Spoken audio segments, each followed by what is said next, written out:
You're listening to the Mastermind Parenting Podcast with Randy Rubenstein, episode 84.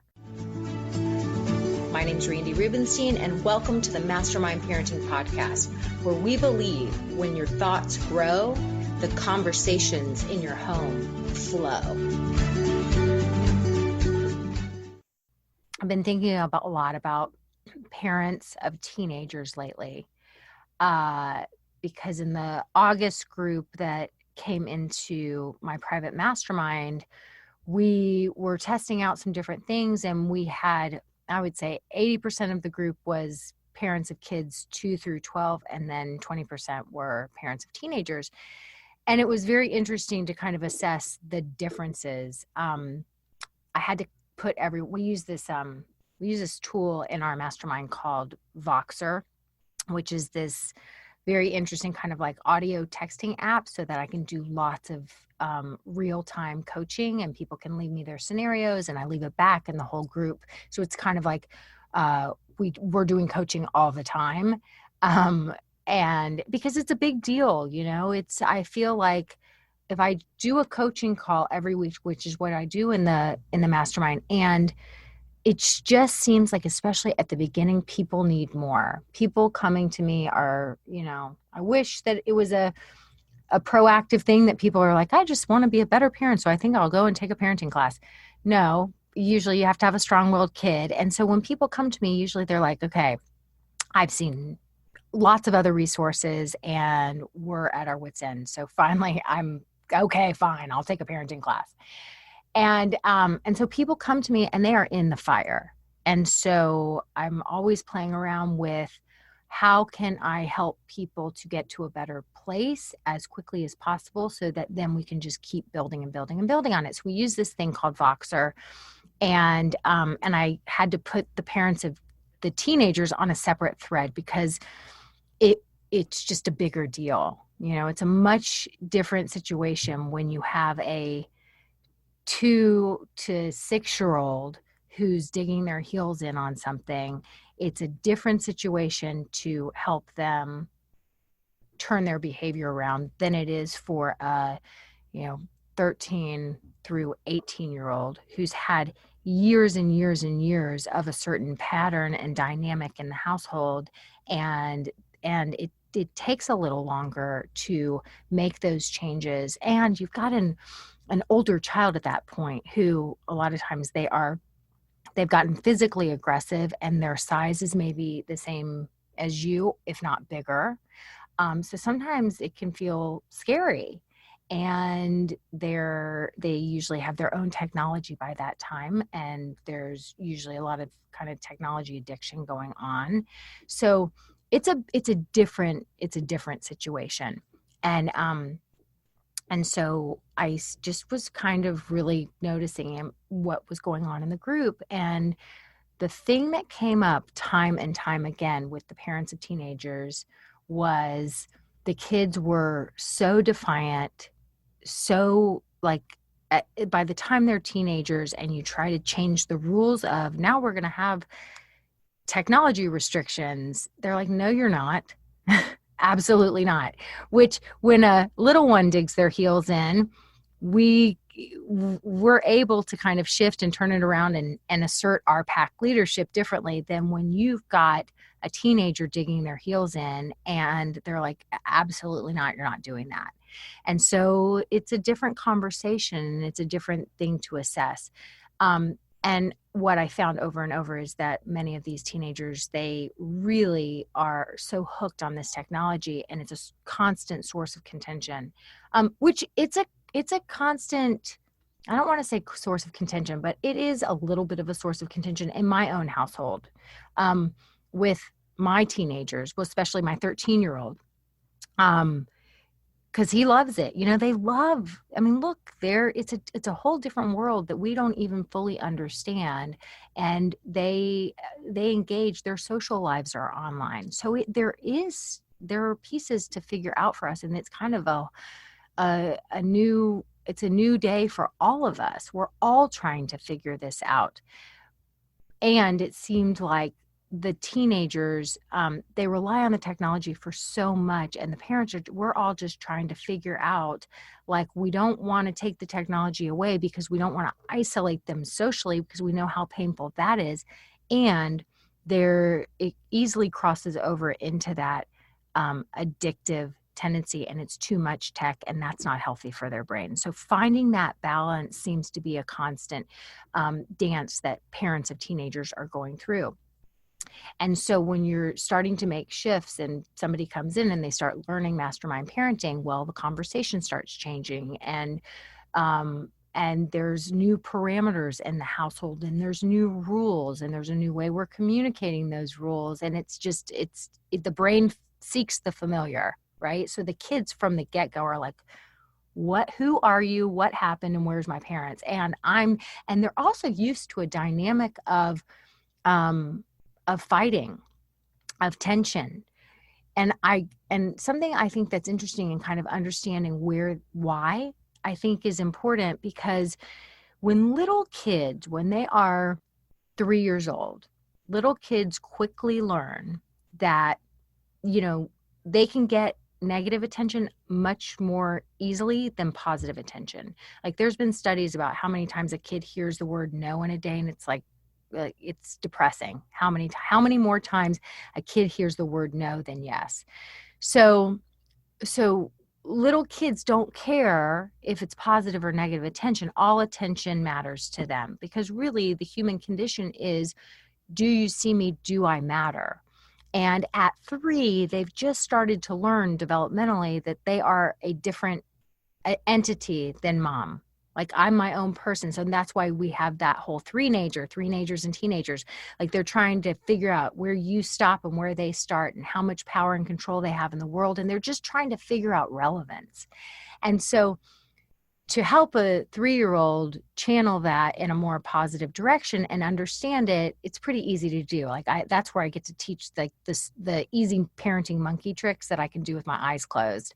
And 3-year-olds are super malleable. When you've got a 13-year-old who learned early on, all attention is attention for the last 10 years. And I learned at the age of 3 that I'm going to get negative attention much more quickly and easily and feel relevant in the world. Much more, it's going to be a quick hit. Way more when I act out, because when I act out, I get mom and dad's full undivided attention. Oh, so it becomes a pattern where they're not doing it purposely or intentionally. It's just what they're used to doing. And it's the way they get their love cup filled, which sounds weird, but they feel relevant. They feel seen. They feel like they matter. And so this pattern of negativity begins then. And by the time they're 13, man, that's a really solidified pattern. So to disrupt that pattern, it's going to take a little more finessing.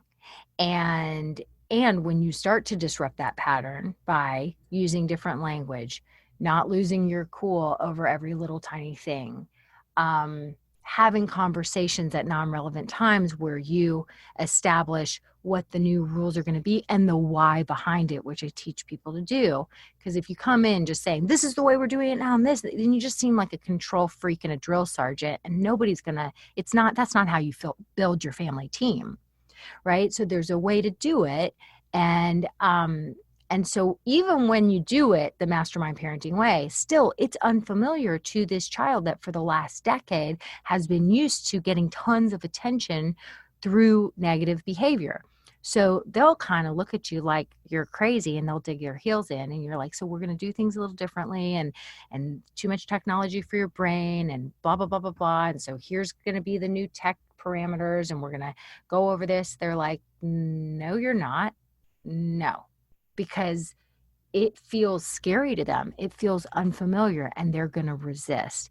And of course, they're going to want, they're hooked on their technology. So they're going to pull out all the stops to make it stay the same as it has been, because they just want more of that. So what I want to say is, if you are the parent of a child who is not yet a teenager, but going to be a teenager, I implore you to start using the Mastermind parenting tools immediately, as much as possible, coming from a place of yes, doing proactive, positive attention type bonding moments with your child, showing them that they don't need to act out to get your attention.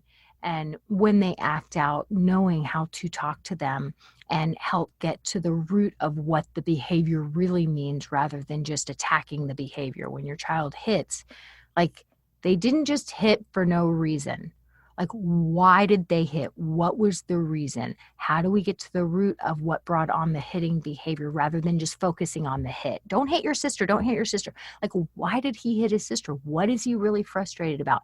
How do we get to talking to him about how he was frustrated and he didn't know the words to say in that moment? He couldn't think clearly, and he needed his sister to know how, he was fed up and he forgot the words, so he smacked her. He didn't know a better way in that moment. Like, we have to learn how to help them improve future behavior for real. And when we just focus on whatever the behavior was rather than getting to the root of what is underneath the behavior, we miss the boat. And by the time they get to be teenagers, well, now you've just got a kid who acts out all their big feelings in aggressive ways, either aggressive language, aggressive actions, and you've got just a whole bunch of negativity. And what that really means is it's everybody's living in a state of survival, high levels of stress hormones racing through all of your bodies. Let me tell you something, you guys. It's terrible for your health, all of you. All of you. It's terrible for your health. So if you still have kids that aren't yet teenagers, I encourage you to start now. And if you have kids that are teenagers, what I want to say is this: be realistic. Chances are you're going to be wanting to seek some form of support, and sending your child to a therapist, although therapists can be very helpful and give that child a safe space to express themselves and not hold everything inside, and a resource for them. If you send your child to a therapist and the household's still a war zone, that's not going to support your child long-term or your relationship long-term in getting to a healthier place. So that's not the only answer. You got to change how you're doing things at home too, because the goal is really in the follow through. The goal is that you've got to figure out what are the rules in our house. And now I have to communicate those rules in a civilized way. I'm going to have to repeat those rules often, and I'm going to have to follow through consistently when the rules aren't being followed, to help my child remember that there's a rhyme and a reason to the way we do things here, and we don't have to fight about everything. We've established the rules. We're going to repeat them often. We're going to follow through consistently, which ultimately helps kids feel safer and more grounded in the world because they know what to expect. And they will fight you tooth and nail when you've had a decade of this negative dance between the two of you. They will fight you tooth and nail on it. So you need the right support to be able to do it. But following through is really the answer. And following through is the hardest part. That's what I've seen with all my parents, is that it's the follow through. It's the, you've established the rules of when they don't plug their phone in by 8:30, then tomorrow night, the phone is going to be plugged in at 8:00. And you've established this ahead of time. And you see the phone, it's 8:45 and the phone's not plugged in, and you go into their room and you say, why is your phone not plugged in out in the hall? Because I hope everyone is making sure that the technology does not sleep in the bedroom. There's lots and lots and lots of reasons as to why you have to make sure the technology is not sleeping in the bedroom. And the child fights you on it, and you say, so you're already turning it in at 8:00 tomorrow, because remember the deal, this will help your brain to remember. And for every for every 15 minutes, you're going to go earlier by 30 minutes. So it's your choice. It's now 8:45. So it's going to be plugged in tomorrow at 8 o'clock. Pretty soon it's going to be plugged in at 7:30. It's your choice. And you walk away and you follow through, and your kids hurling insults and doing all the things because they're used to 10 years of a negativity dance between the two of you. And you just follow through. And then the next day comes and you have to, so you've established the rules, which you're now following through on. You're going to have to repeat it often. So in the morning, you're like, hey, remember, and tonight that your phone gets plugged in at 8. You went ahead and you got it plugged in before it got rolled back, but it's going to be 8. And they're like, Mom, you're like, it's the rules. So help your brain to remember. And hey, remember, tonight your stuff's getting plugged in at 8. You're repeating it. And they're like, well, I hear you. Fine. You don't take it personally. And you're just like, yeah. And then that night you go into the room and you're like, oh, it's 8. The phone's not plugged in. And they were like, Mom, I just need to finish one more thing. I need this for my homework. Blah, blah, blah. I'm here. So tomorrow night's going to be 7:30 if it's not plugged in ASAP. And you walk out. And then the next night, it might have to be 7:30. And eventually it may be you go phone free. The phone gets taken. The phone is a privilege. The technology is a privilege, not a right. So the following through of, there's a new day here. We're doing things differently. I'm going to follow through. I love you too much not to. That's the hard part. And of course, they're going to fight you on it. And that's how you help your children and yourselves get to such a better place. And you really, you turn things around in your family, because nobody is meant to live in a high stressed out state. It's not healthy for anyone. And if you guys are, you have to start now. You deserve it. You deserve to live a much better life than you're living. If your household feels like a war zone, and your children do too. And I know you want more for them, and I know you want more for yourself. So remember, you're going to establish the rules, repeat it often, follow through consistently. It's going to be uncomfortable. It's going to suck. There's going to be a lot of discomfort in it. Anything important that you work for, there's always some level of hard and discomfort. You're just going to say to yourself, I can do hard things. You've got this. And if you have no freaking clue how to do this in real life, then you need to get on the wait list for the Mastermind. We are enrolling next year. If you were enrolling in 2020, we have a wait list going. We keep our groups relatively small, and there's a whole reason for that. So if you know that 2020 is going to be your year to be in the Mastermind and to finally really turn things around, and you need that accountability and support to make this happen, then I want that for you too. So you want to reach out to us and email Lindsey on my team. We'll have the link in the show notes, Lindsey@randyrubenstein.com. That's Lindsey @randyrubenstein.com. Let her know you want to be on the wait list.